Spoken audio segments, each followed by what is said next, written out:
Hello दोस्तों, आप सभी का ए टू आर इंग्लिश में स्वागत है। दोस्तों, आज की इस वीडियो में दोस्तों हम आपको हैज हैव का प्रयोग बताएंगे। दोस्तों, आज हम स्टोरी की वीडियो नहीं ला रहे हैं। अब दोस्तों हम बीच बीच में आपको दोस्तों इंग्लिश के कुछ यूजेज के बारे में बताएंगे, ताकि दोस्तों आपका ट्रांसलेशन थोड़ा मजबूत हो जाए और दोस्तों आप स्टोरी को बहुत आसान तरीके से पढ़ सकते हैं। तो दोस्तों आज की इस वीडियो में दोस्तों हम आपको हैज और हैव का प्रयोग बताएंगे। आपको बताएंगे हैज हैव का प्रयोग कहां पर और कैसे किया जाता है। तो दोस्तों आप इसी बात पर कर दीजिए वीडियो को लाइक। हम करते हैं दोस्तों आज की इस वीडियो को शुरू। तो दोस्तों आज की हमारी वीडियो है यूज ऑफ हैज हैव। अब दोस्तों हैज हैव का प्रयोग कहाँ किया जाता है। सबसे पहले दोस्तों आइए हम इसकी पहचान जान लेते हैं कि कब हम इसका प्रयोग करते हैं। तो दोस्तों जब हमें यह कहना हो कि हमारे पास कुछ है, तो दोस्तों ऐसे वाक्यों में हम हैज और हैव का प्रयोग किया जाता है। जब दोस्तों आपको कहना है कि मेरे पास वो है, तुम्हारे पास ये है, उसके पास वो है, तो किसी के पास कुछ है के अर्थ में दोस्तों हम हैज और हैव का प्रयोग करेंगे। अब दोस्तों बात आती है हैज का प्रयोग कब करेंगे और हैव का प्रयोग कब करेंगे। तो दोस्तों हम डिटेल से अभी थोड़ी थोड़ी बातें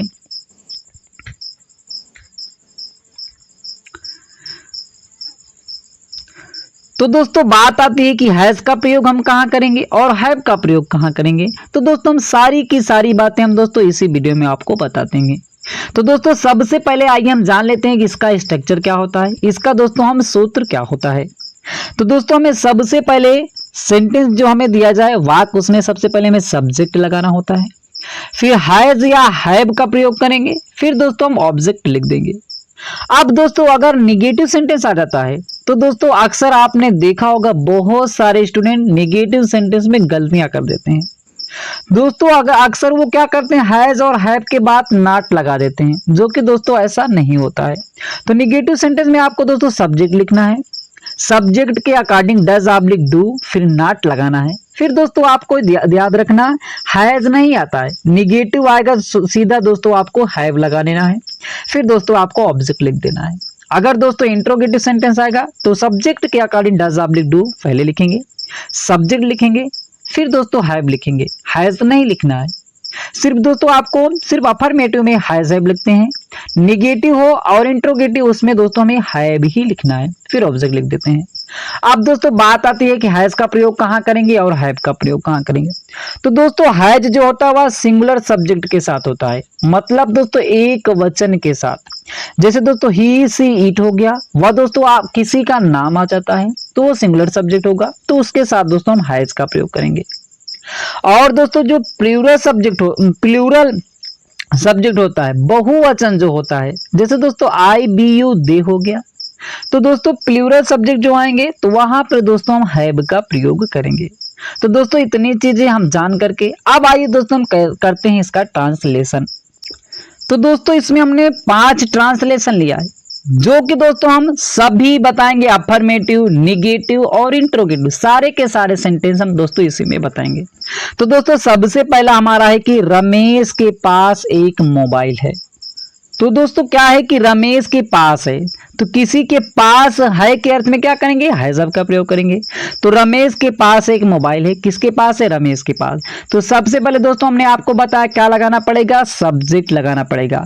अब किसके पास है रमेश के पास, तो जिसके पास है वो हमारा क्या हो जाएगा दोस्तों सब्जेक्ट। तो किसके पास है रमेश के पास, तो रमेश लिखेंगे, ये हो जाएगा दोस्तों रमेश। अब दोस्तों इसके बाद आपको हमने बताया कि हैज या हैव का प्रयोग करेंगे। तो दोस्तों सब्जेक्ट के अकॉर्डिंग रमेश क्या है सिंगुलर सब्जेक्ट है, नेम है, नेम के साथ क्या करेंगे हैज, तो यहाँ पे दोस्तों हो जाएगा हैज, रमेश हैज। अब उसके बाद दोस्तों हम ऑब्जेक्ट लगाएंगे। तो रमेश के पास है क्या है एक मोबाइल है, तो Ramesh has a mobile, Ramesh has a mobile लिख के हमें ऐसे कर देना है। तो ये दोस्तों हमारा सेंटेंस क्लियर हो गया। आगे दोस्तों आते हैं, जैसे कह दीजिए मोहित के पास एक कार है। अब दोस्तों किसके पास है, तो जिसके पास रहे वो दोस्तों हमारा क्या होगा सब्जेक्ट होगा। हमेशा दोस्तों याद रखना ना, तो अगर पूछा जाए पास है तो किसके पास है, तो आप जो मिले किससे से वो हमारा सब्जेक्ट होगा। तो किसके पास है मोहित के पास है, तो मोहित सब्जेक्ट हो गया, तो मोहित लिखेंगे, मोहित लिख लिए।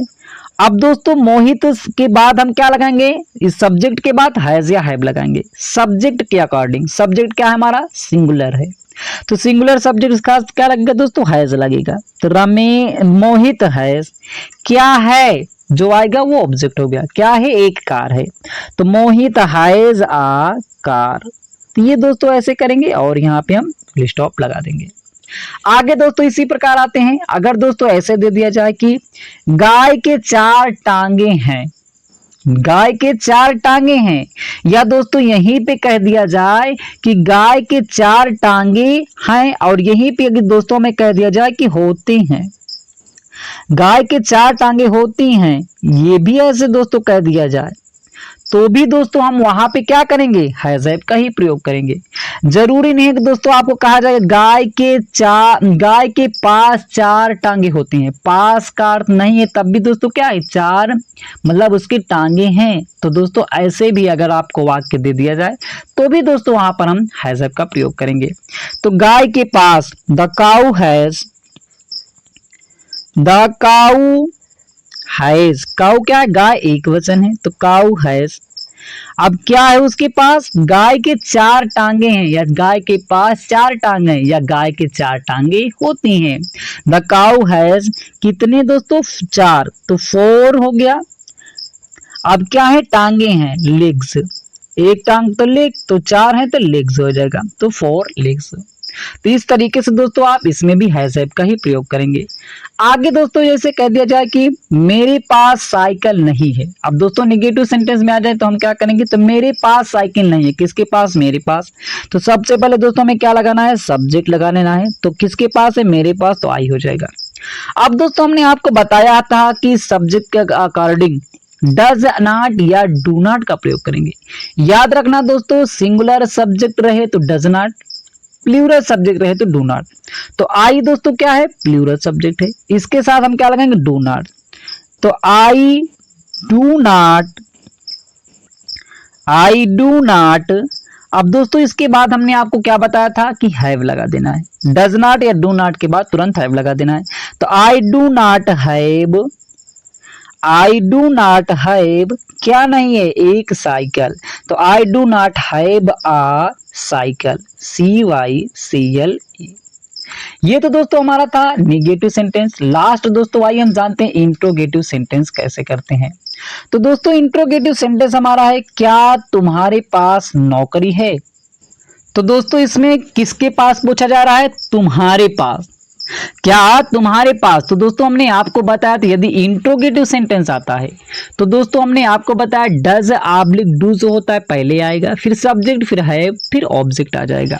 तो आप दोस्तों इसमें क्या किसके पास कह रहे हैं, तुम्हारे पास। तुम्हारे के साथ दोस्तों क्या है, प्लूरल सब्जेक्ट है, प्लूरल सब्जेक्ट के साथ दोस्तों क्या लगेगा, डू लगेगा, तो डू पहले आ जाएगा, डू पहले आ जाएगा। डू के बाद दोस्तों क्या लगेगा, सब्जेक्ट।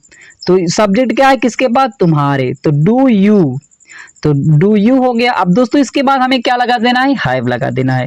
तो do, does oblique do plus subject, फिर क्या लगाना, हैव। तो डू यू हैव क्या है, एक नौकरी, तो do you have a job, क्या तुम्हारे पास नौकरी है, do you have a job.